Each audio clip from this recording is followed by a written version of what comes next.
Hello everyone, good morning. আশা করি তোমরা সবাই ভালো আছো, আমিও খুব ভালো আছি। তো আবার একটা নতুন ব্লগে তোমাদেরকে ওয়েলকাম। চলো ব্লগটা কন্টিনিউ দেখতে থাকো। আজকে ভাবলাম আমি সারাদিন কী করি না করি সমস্ত কিছুই তোমাদের সাথে শেয়ার করি। তো চলো ব্লগটা কন্টিনিউ দেখতে থাকো। তো ঘুম থেকে উঠে গেছি, এবার বিছানাটা হচ্ছে গুছিয়ে নেবো। চলো বিছানাটা গুছিয়ে নেওয়া যাক।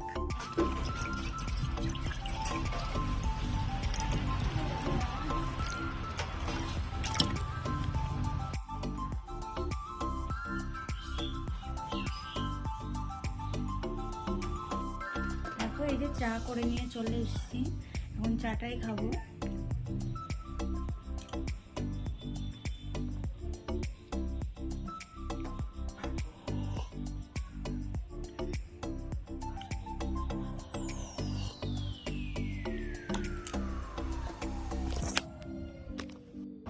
দেখো একটা জিনিস তোমাদেরকে দেখাবো বলে হচ্ছে ভিডিওটা অন করলাম।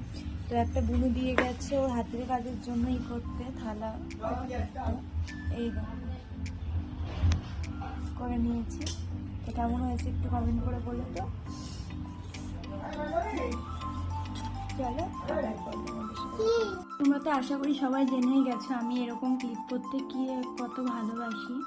তো এই দেখো এটা আমি বানিয়েছি, ভালো করে দেখাচ্ছি। এই দেখো, ঠিক আছে, এটাও ক্লেতে বানিয়েছি। তো কেমন হয়েছে অবশ্যই কমেন্ট করে জানাবো। এটা একটা রোজ বানিয়েছে।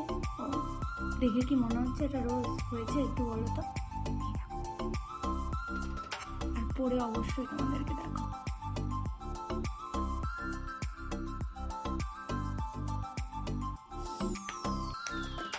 এই ছিল। তো চলো এখন মা দেখি কি রান্না করেছে, খেতে হবে। তো চলো খাও। দেখো এখানটায় আমি রেডি হয়ে নিয়েছি, যাব একটু হচ্ছে ওই বাড়িতে। তো চলো এই দেখো আমি তোমাদেরকে রেডি হয়ে একটু দেখাচ্ছিলাম।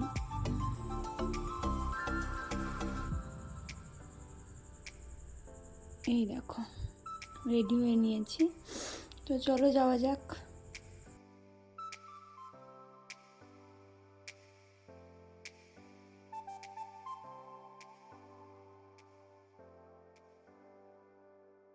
দেখো আমি তো ওই বাড়িতে গেছিলাম, ওই বাড়ি থেকে বেরিয়ে পড়েছি, এখন যাবো দিদিদের বাড়িতে।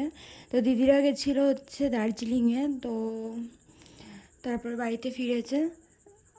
চলো যাই, তারপর তোমাদের সাথে। এই দেখো এখানটায় বলতে না বলতে আমি চলে এসেছি দিদি বাড়িতে। তোমাদেরকে দেখাচ্ছি দিদি আমার জন্য কি এনেছে। এই দেখো এই সোয়েটারটা নিয়ে এসছে, যেটা আমার ভীষণ ভীষণ পছন্দ হয়েছে। আর এটা নিয়ে এসছে হচ্ছে আমার বদ্দির ছেলের জন্য, ওটাও খুব সুন্দর। তো তোমাদেরকে দেখিয়ে দিলাম, মানে এত পছন্দ হয়েছে বলার মতো না। আর এই দেখো আমার বাবু, ও এত দুষ্টু কি বলবো, ভীষণ দুষ্টু। তো এই দেখো বাড়ি চলে এসেছি, বাড়িতে এসে ওদেরকে একটু পড়ালাম। তো আজকে ভিডিওটাই পর্যন্তই।